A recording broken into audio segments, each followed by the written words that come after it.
ആ പ്രതിജ്ഞാബദ്ധമായ പാർട്ടിയെ ആരും ഇങ്ങനെ നൊടിച്ചു വിളിച്ചാൽ പോകുന്ന പാർട്ടികളെന്ന കാര്യം ഹസനും കൂട്ടുകാരും അറിഞ്ഞേ മതിയാകുള്ളൂ. ഹസൻ ചെയ്യേണ്ട കാര്യം സ്വന്തം UDF-ലെ കാര്യങ്ങൾ നടത്താൻ ശ്രമിക്കുക, അല്ലാതെ വേറെ ഒരുപാട് ചിന്തിച്ച് അദ്ദേഹത്തെ തലമുണ്ടാക്കേണ്ട കാര്യമില്ല. ഇന്നലെ LDF കൺവീനർ വാർത്താസമ്മേളനത്തിൽ പറഞ്ഞത് നിങ്ങളെല്ലാവരും ഈ വിഷയം ഉന്നയിച്ചു, അത് LDF സമ്മതിക്കുന്നു.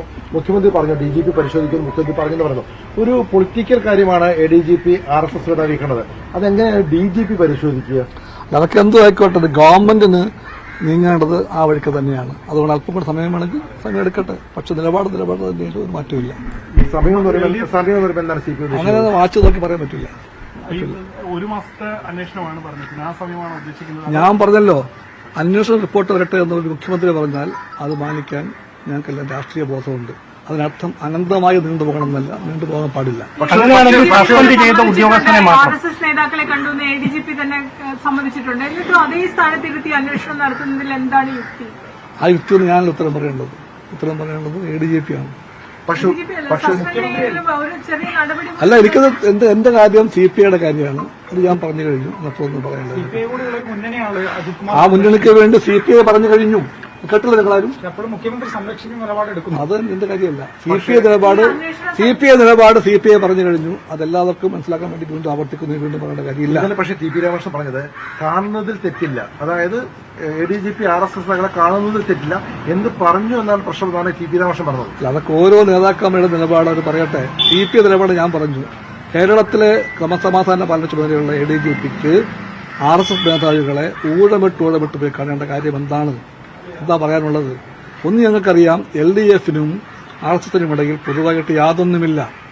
RSS-ന്റെ ആശയത്തെ, പ്രത്യയശാസ്ത്രങ്ങളെ നിരന്തരമായി ചോദ്യം ചെയ്യുന്ന, എതിർക്കുന്ന രാഷ്ട്രീയ ചേരിയാണ് LDF. ആ LDF-ന് അതിന്റെ നേതാക്കന്മാർക്കോ അതിന്റെ രാഷ്ട്രീയ പാർട്ടികൾക്കോ ഒരു ബന്ധവുമില്ല RSS-ഉമായിട്ട്. അങ്ങനെ ഇരിക്കെ കേരളത്തിന്റെ ക്രമസമാധാന പാലന ചുമതലയുള്ള ADGP ഒരു വട്ടമല്ല 2 വട്ടം പോയി കണ്ടുവെന്ന് അദ്ദേഹം പറയുന്നു. ആ കൂടിക്കാഴ്ച എന്തിനു വേണ്ടി അറിയാൻ അവകാശമുണ്ട് കേരളത്തിന്. ആ കാര്യമാണ് CPI പറയുന്നത്. അപ്പുറം ഒന്നുമില്ല. ഈ തൃശൂർ പൂരം കലക്കാൻ ബോധപൂർവമായ ഒരു നീക്കം നടന്നിട്ടുണ്ടെന്ന് താങ്കൾ കരുതുന്നു? തൃശൂർ പൂരം കലങ്ങിയത് ഗൗരവമുള്ള കാര്യമാണ്. അതിനകത്ത് ആർക്കെല്ലാം പങ്കുണ്ടോ അവരെല്ലാം കുറ്റക്കാരാണ്. ബിനോയ് വിശ്വമാണ് രാഷ്ട്രീയ നിലപാട് വ്യക്തമാക്കുന്നത്.